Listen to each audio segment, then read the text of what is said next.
All right, everybody, how's it going? It is Tuesday, September 26th, 2023, and of course, we just finished with week 3 of the NFL, so it's only natural, it's only right, it's only, the next step to go into week 4, talk about our picks, see how we think about week 4, but, looking back on week 3, we went 9-7, which, not the greatest week. We did go above 500, stayed above 500 for the season, 9-7, 10-6, 9-7, so, kind of like barely seeing things great this to start the year off, but I think since we're in week 4, things are starting to make a little bit more sense, things are clearing up, and it just, things are making a little bit more, sense, and like teams are starting to become clearly identifiable as we make our way through the year. Fluke teams are starting to become figured out, who the good teams are starting to rise, so it's that time of the year. So hopefully this is a better week than 9-7. We're 28-20 overall in the year, which is 28 out of 48, which is 7 out of 12, which is 58%, which is a little low. So hopefully this week we can get ourselves back up into like the good percentage range and, just have a good pick'em week.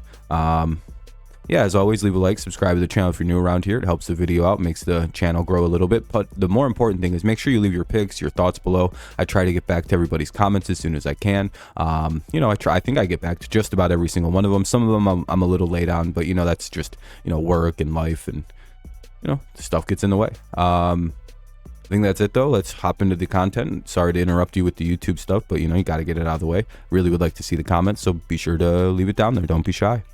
Thursday night football, let's hop right into it. We have a pretty good matchup, a classic division game between the Lions and the Packers.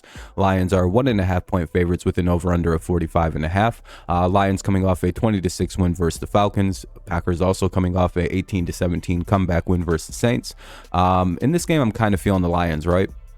You can look to like the common opponent situation and be like, oh, so the Falcons weren't able to, so they have the Falcons, the Packers weren't able to beat them, but the Lions were able to hold them off and kind of dominate them throughout the game, whereas the Packers looked like they were going to do that, but they kind of, blew the game late. So basically, I'm just kind of thinking like, I don't know. From what I've seen out of the Lions, they seem like they have a good offense. It seems like their defense can play good. Out of the Packers, it seems like they play pretty solid offense. They play okay defense. But I don't know. It just seems like one of the things that I think you have to look at for this one is the Packers' overall health situation. If they're not going to have Alexander, if they're not going to have Aaron Jones, if they're not going to have David Bakhtiari, it seems like those things are going to really limit this team going forward. And they barely were able to squeak a win out versus the Saints at home, a game they probably should have won comfortably and would have won comfortably had they had those pieces. But again, you're going up against the Lions offense without, one of your best defenders and this pretty good defensive line without your left tackle. I think that could lead to some disaster for the Packers. Plus, the Lions are probably going to play this game like they're playing Aaron Rodgers, not, Jordan Love. Revenge game. Lions are going to give this their all. The Lions don't like the Packers. They like to kind of beat those guys. So expect the Lions to give this a really hard effort compared to what the Packers are able to put forward. Basically, the Lions see this as Aaron Rodgers still, and they're going to get their licks in while they can. Plus, again, the injuries to the Packers, I don't know if those guys are going to play. Short week. It kind of seems like it's favoring the Packers, or the Lions anyway. So I'll go with Detroit. Should be a pretty good game, though. Sunday, 1 p.m. football, we have, let's see what we got to start it off. The Atlanta Falcons take on the Jacksonville Jaguars. Jags are 3-point favorites with an over-under of 43.5. This game is at 9:30 a.m. It's going to be in London, so kind of that little natural favorite for the Jaguars there because, again, this is a Jaguars home game. Not just the fact that they're listed as home, but I think the Jaguars have quite the fan base in London, so there's that going on. Jaguars travel well to London. I think they win a lot of games over there. Don't really know how the Atlanta's going to adjust to that. Again, with the Falcons, I just don't know, right? Like I said, they're a very limited offense and they're a very limited defense. They defend the pass okay. They can't really defend the run too well. And they run the ball well, but they can't really pass it. And Detroit was able to make them very one-dimensional by taking away the run. And Atlanta just couldn't really do anything with the football. And I wonder if the Jaguars are going to see that, try to take away the run, and kind of limit them to just being able to throw it. Plus, I could see the Jaguars using this as a get-right game after an embarrassing situation versus their division opponent where they lost 37-17 versus the Texans. So I would imagine that since this is in London, Falcons are super one-dimensional, and the Lions just kind of showed everybody how you can kind of really dominate the Falcons, eliminate the run game, and, they can't really throw it. So I think the Jaguars might copy that, and, kind of like the Jaguars are going to be super focused, super ready to go after a very tough division loss. So I like the Jaguars in this one, 21-17 range. Plus, I don't really care about this game. No, just kidding. This is going to be the game of the week, I'm pretty sure. Really surprised this game isn't being flexed. I can't wait till they can start flexing like next week, I think. Miami Dolphins take on the Buffalo Bills. Bills are 2.5-point favorites with an over-under of 53.5. The Bills are coming off a very impressive 37-3 win versus the Commanders. I thought they'd get upset, but hey, I guess not. And the Dolphins won their game like 70-20 or whatever. Not the Dolphins didn't win that impressively. It was just like a 50-point, 10-touchdown win. Who cares? Whatever. It's pretty common W for the Dolphins. Not that big a deal. No one's really impressed. Says more about the Broncos than it does. I'm just kidding. We all know about the Dolphins game that they just came off of, and I feel like an idiot for not picking the Dolphins after they just beat a team 70-20. But I mean, I feel like if we ignore the fact that the Bills just won 38-10 and 37-3, then it's easy to pick the Dolphins. But it's also like, so the Bills are averaging about 40 points a game their last two games, giving up about 13 combined points, and have just been quietly dominating the last two games. They lost to the Jets. Who'd they lose? Oh yeah, they lost to the Jets in a season opener, which was kind of weird and fluky. But again, they've been very, very good their last two games. Again, they haven't really played the greatest offenses, but they've been very good at that. I see this series as like a split series, like each team takes their home game. So I could see the Dolphins winning in Miami, Buffalo wins in Buffalo. I could see like a comeback down to earth effect. I just have this weird feeling the Dolphins are going to go out and score 70, and then they're going to come and lose to Buffalo by 3. It's just this weird feeling. Also, I looked into the history of this, and it seems like the times that when it just seems like the Buffalo Bills dominate this series. They win a lot of the games in this one.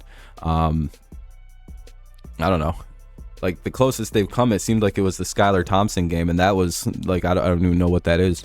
Again, this should be a pretty good game. I just feel like it's a home split, right? Like Dolphins take home. I have a feeling a lot of people are going to be picking the Dolphins after they drop 20 or 70, but I feel like that's again because they played a team like the Broncos, and I think Buffalo is substantially better than the Broncos, and I don't think they allow 70 to get scored, or even 30 really. Like that seems pretty improbable that'll happen again. But again, kind of have to pay respects to Buffalo's offense. They've been really good this year. They beat the hell right out of the Commanders, so that's a big sign. And also, I don't know. This game was tough to pick. I like the Bills in it. If it was in Miami, I'd pick Miami. Same score. Oh, this is a who cares? This is two Super Bowl contenders going head to head. We got another really good one later. Minnesota takes on the Panthers in a cool game. Vikings are favored by 3.5 with an over-under of 45.5. I'm trying to say nice things because I have to be a good boy so I can get the warning taken off my channel on December 13th. So I can't be too aggressive about this one.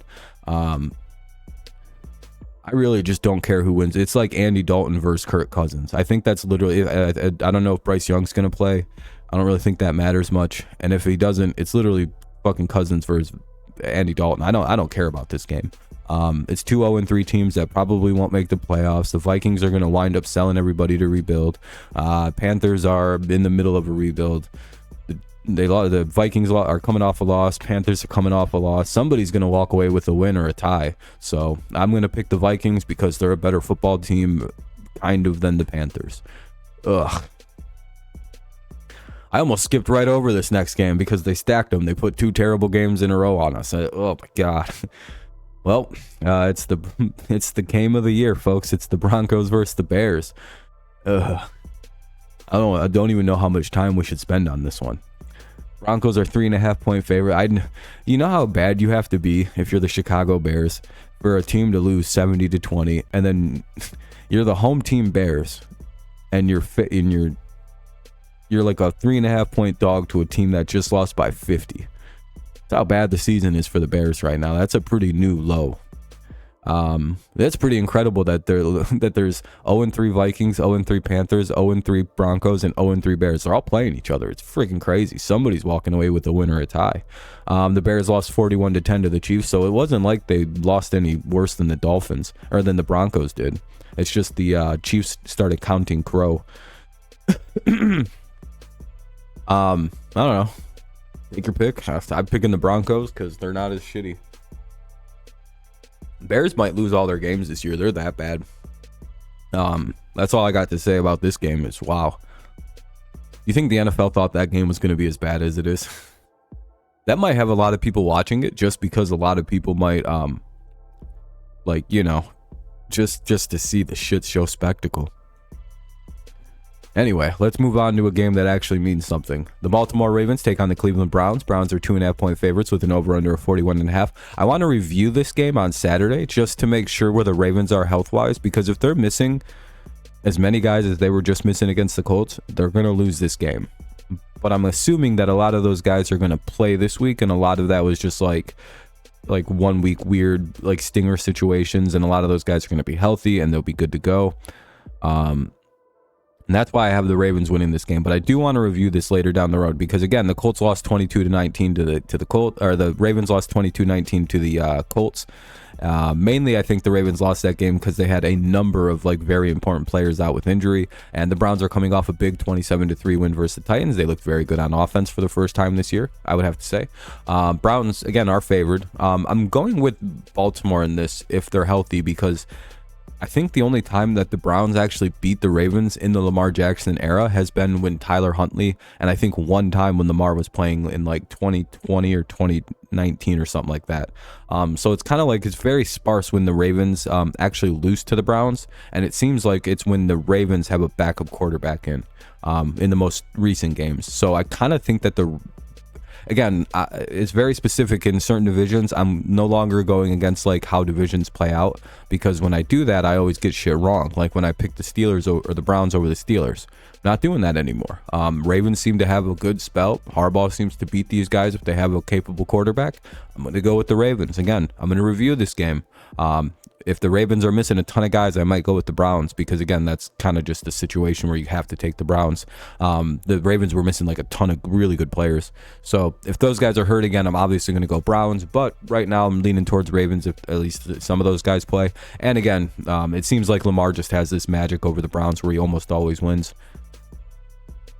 You can look it up. I'm not lying to you. I think it's like literally once, maybe twice when he was a rookie, he's lost to the Browns. All right, let's go on to the next slate of 1 o'clocks. We got 5 more. The Pittsburgh Steelers take on the Houston Texans in a really, whatever game. Actually, this won't be so bad. The Steelers are 3-point favorites with an over-under of 41. The Texans have been like kind of a surprise team. They won their game, obviously, we just talked about 37-17 versus the Jags. Steelers won their game 23-18. So you have, pretty good defense in the Steelers taking on question mark in the Texans, who seem to be okay. Stroud's playing pretty good. Their defense seems to be all right. I don't know. D'Amico Ryan seems to be a pretty good head coach, doing a good job with the limited talent he's got available. I think Houston will stay in this game, but ultimately I think what the problem is going to be is the Houston's offense is pretty limited. Their line isn't great. And one of the things the Steelers obviously do is pass rush. They defend the run really well. They seem to get after the quarterback. Obviously with TJ Watt being one of the leaders in pressures this year. So that's, just a sign of, the Steelers are winning games on their defense. And I think the Houston Texans offensive line not being good, and their offense being kind of limited and shaky at times, because again, you're led by a rookie quarterback with a bad line. Run game hasn't really been producing. But again, congrats to Stroud and the Texans. You seem to have found your guy. This is going to be a tough game against a really good defense, and against the defense that's going to know how to exploit a rookie quarterback. So give me the Steelers in a really fun, close game. I actually have a lot of... I was going to shit on that game, but then I was like, I actually like that game. That game seems like it might be a little better than what most people might think. And then we got the Rams taking on the Colts. Colts are 1.5-point favorites with an over-under of 45.5. Colts are coming off a 22-19 win, we already know. But again, I think that was a little bit of a weird, fluky win for the Colts, because again, the Ravens dealing with a ton of injuries. And then the Rams are coming off a 19-16 loss versus the Bengals. I don't know. I think the Bengals are a better team than the Colts.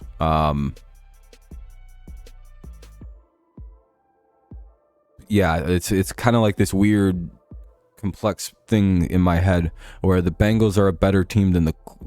It's just easier to explain. I think the Rams are going to win.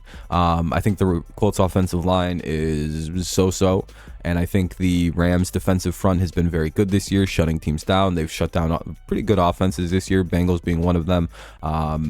it just seems like it's really tough to score on the Rams. It's really tough to get consistent offense going, and it took an offense as good as the Bengals to kind of get going and get there. The 49ers were able to put up 30 on them, but again, that's more of like just McVay seems to have this weird luck against, or Shanahan has this weird luck against McVay, and obviously in week 1, the Rams went crazy and beat the hell out of somebody. So again, we've kind of seen like this is a interesting Rams team. They have a pretty good defense. And I don't know if the Colts have the offense to kind of deal with that. Again, offensive line isn't the greatest. Donald could have a big game. Do I think the Colts can stay in this game? Maybe. They probably will because the Rams aren't that great of a team. But again, I think they're a little bit better than the Colts, mainly due to the defensive abilities of the Rams that seem to be pretty good this year, as always. So again, it took the Bengals offense to even get 19 against them. So it's kind of a thing you should look at. Well, this one's easy. Tampa Bay takes on New Orleans. Saints are 3-point favorites with an over-under at 39.5. It seems like even when Tom Brady is the quarterback of the Tampa Bay Buccaneers, the Saints seem to just kind of win versus Tampa. They just win. They're just easy wins. They just seem, especially at home. Again, I think it literally took Tom Brady, and I think Brady only won like one regular season game versus New Orleans. There's like a curse. Tampa Bay can't beat New Orleans. Doesn't seem to matter what the situation is. It's a hilarious, really weird one-sided rivalry. So I'm going to go with the Saints. I don't really care what the situations around the game are. It doesn't seem to matter. Literally, you could plug Tom Brady onto the Bucs, and it didn't make much of a difference, like except once, maybe twice. Playoffs, maybe it's a whole different thing, but we're not talking playoffs. Playoffs? Not with these two losers. All right, Washington Commanders take on the Philadelphia. Well, one of these guys are probably making the playoffs. Washington Commanders take on the Philadelphia Eagles. Eagles are 7.5-point favorites with an over-under of 44.5. Poor Washington. They got destroyed by the Commanders, or they got destroyed by the Bills 37-3, as we've discussed. The Eagles beat the Bucs 25-11, as we just discussed.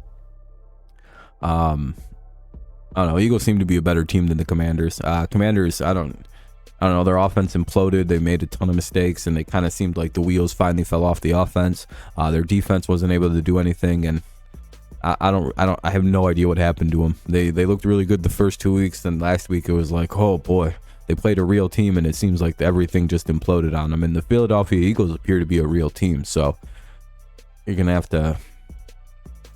It's one of them things, right, where it's like, well, do they win by 8, or do the Commanders cover? I think that's what we're looking at. I think Eagles defensively will be able to kind of shut down the Commanders' offense. I think the Eagles' offense might be a little bit too much for the Commanders, especially if they weren't able to do anything against the Bills, so... Give me the Eagles in a pretty comfortable win over their division rival. There we go. It's like, oh, I pressed the button, nothing happened. The Bengals take on the Titans. Bengals are 2.5-point favorites with an over-under of 43.5. Bengals coming off the win we were just talking about earlier, 19-16 versus the Rams, and the Titans are coming off a bad 27-3 loss versus the Browns. Yeah, it seems like the Titans are a bad team this year. Seems like their offense can't do much. Seems like their defense isn't that great. Seems like things are finally starting to blow up on Tennessee. Bad quarterback, bad line, running game can't get going. They got like D-Hop, and that's about it. And he's like 50-50 on the injuries. So I don't really know what can fix the Titans. They might have to blow it up. And the Bengals seem to be slowly clicking into place. Their offense gets better each week. They looked like they were pretty solid on defense this week against the Rams. So that could also be a reason why the Titans struggle. It seems like the Bengals defensively seem a lot better this year. Again, their offense slowly clicking into place, doing what it can to get the wins. And you don't want to be the team that like they can open up on. And if the Titans had struggled with the Browns offense that just lost their star running back and couldn't really stop the run, they couldn't really stop Watson, I would imagine that they're going to struggle mightily with the Bengals coming up. So give me the Bengals in a weird close game because the Titans always play close in these games. All right, let's go to 4 p.m. games. We got Jesus Christ. All right, sorry about that. Like my the over arrow wasn't working. All right, the Raiders take on the Chargers in an AFC West divisional matchup. Chargers are 6-point favorites with an over under of 47.5. It's a battle of two of the most competent coaches in all the NFL, Staley versus McDaniel. Somebody's got to win. The Raiders are coming off a loss, obviously 23-18 to the Steelers. We talked about that a little bit ago. And the Chargers beat the Vikings 28-24. Neither team is well coached. neither team, I don't really know. Raiders don't seem to be that great at offense. I'm not really sure if Jimmy's going to play because he's got a concussion situation going on. So if they don't have Jimmy G, I can't really pick him. Don't really know if I want to pick him if they don't have Jimmy G, because that seems to be not working out the greatest. It's just a game that seems kind of boring, but ultimately I think the Chargers should be able to pull this one off. I don't know if the Raiders have the defense to kind of deal with the Chargers offense, nor do I know if the Raiders have the offense to do much against the Chargers defense. They should be able to run the ball against the Chargers, but is that ultimately going to be enough if this breaks down into some kind of like weird shootout? Do we really trust the Raiders receiving situation and the passing situation? If it becomes one of those games, I personally don't. So I'll take the Chargers, but should be a close game because neither coach is good. All right, this is my upset pick of the week. All right, I have to explain this one. The Patriots take on the Cowboys in Dallas. Cowboys are 7-point favorites with an over-under of 42.5. The Patriots are coming off a big-time win versus the Jets, 15-10, and the Cowboys are coming off a shocking 28-16 loss to the Cardinals. All right, so basically, the reason I think the Patriots are going to win is because they're going to copy exactly what the Cardinals just did to the Cowboys. That's literally why I think they're going to win. Whatever the Cardinals did defensively to Dallas, we'll see the Patriots mimic that and see if it works. And then offensively, whatever they did, the Patriots will probably try to do that, right? Like quick screens, neutralize Micah Parsons. Easier said than done, obviously. But again, so it just seems like it seems like their defense collapsed on itself without Trayvon Diggs. So that's something to keep an eye on. Again, this is an upset pick, so it's completely illogical. I don't really have the greatest reason. I think the Cowboys are in this weird mental state right now after losing Diggs. I think their confidence is kind of weird. I think the Patriots defensively can go in there and kind of super frustrate the Cowboys offense. I think Dak will make a numerous amount of mistakes. Again, the Patriots defense should be looked at as one of the best in the league, if not the best, after what they did to Miami, right? They held like two in them to two, maybe three offensive touchdowns in that game, 21 points, maybe 14 on offense. And then they go and they did what they did in week 1, the Dolphins, and then they did what they did in week 3, and it's like, well, the Patriots defensively must be something special. So I'm wondering if that kind of defense might start to kind of mess with the Cowboys and maybe get Dak thrown off his game. We've seen him make a ton of mistakes versus his Cardinals team. You have to imagine the Patriots could probably replicate that kind of scheme situation and sort of frustrate the Cowboys in a similar way. Because again, the Patriots have a much better defense than the Cardinals. They should be able to do something similar. Keep this kind of down to a low-scoring game, something in the teens and maybe low 20s. And if that's the case, I kind of like the Patriots. If it's a low-scoring game, naturally I'm leaning New England in that one. So it's kind of why I like the Patriots. I think they can replicate what the Cardinals did. I think they have just enough offense to be able to pull this off if their defense can keep this into a low-scoring game, which I think they're going to be able to based on what I just said. So give me the Patriots in a crazy upset. This game doesn't have much to say. Arizona Cardinals take on the 49ers. 49ers are 14-point favorites with an over-under 43.5. The only question in this game is if the 49ers cover, and I think they do. I think they win pretty comfortably. The Cardinals had a nice win last week, but now they got to go play the big bag 49ers, and that's not going to go so well. Give me the 49ers in a beatdown. Here's another beatdown. The Kansas City Chiefs take on the New York Jets. Chiefs are 9.5-point favorites with an over-under of 42.5. I don't know. The real question is, can the Jets cover 9.5, 10 points? I don't think so. Offensively, the Jets are pretty much just smoked. All they can do is run the ball, and you can kind of just key off on that and stop it. And you don't really have to pay much mind to the pass game. It's pretty simple. Chiefs should be able to win this game. Not really much to talk about here, unless the Jets go get a quarterback like Kirk Cousins or something. I don't know. All right, last game we could talk about is the Seahawks taking on the Giants. Giants are 1.5-point favorites for some reason with an over-under of 46.5. This has got to be a weird one. I don't know why the Giants were picked as favorites. I got the Seahawks winning this game.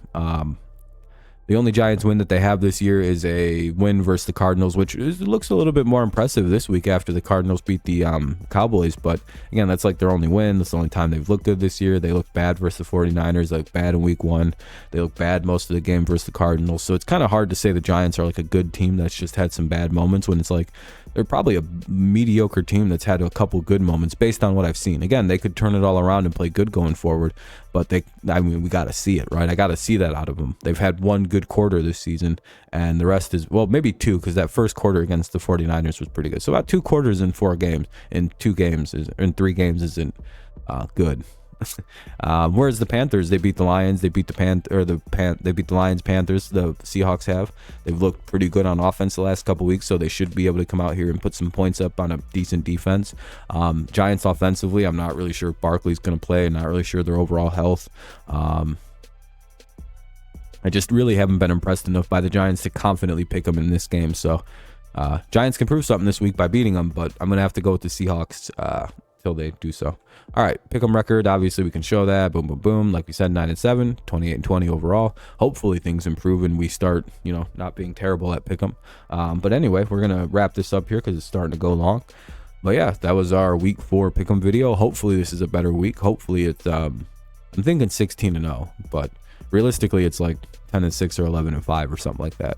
I'm going to miss a few upsets, or I don't know what's going to happen. Anyway, once again, leave a like, subscribe if you all waited all the way through and you enjoyed the video. Make sure you leave your picks down below. I'll be sure to get back to you as soon as I possibly can.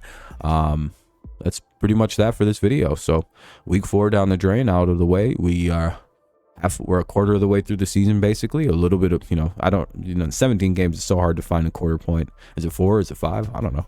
Anyway, thank you guys so much for listening. Have a great rest of your day, night, morning, mid-afternoon, mid-evening. That weird time between like 4 and 7. I don't really know what you call that. Like mid-afternoon, mid-evening. I don't know. Anyway, have a good one. Thanks for listening. Go Lions, go Tigers. Of course, it's always go Patriots. And be sure to leave your picks. How are you doing this year? Peace.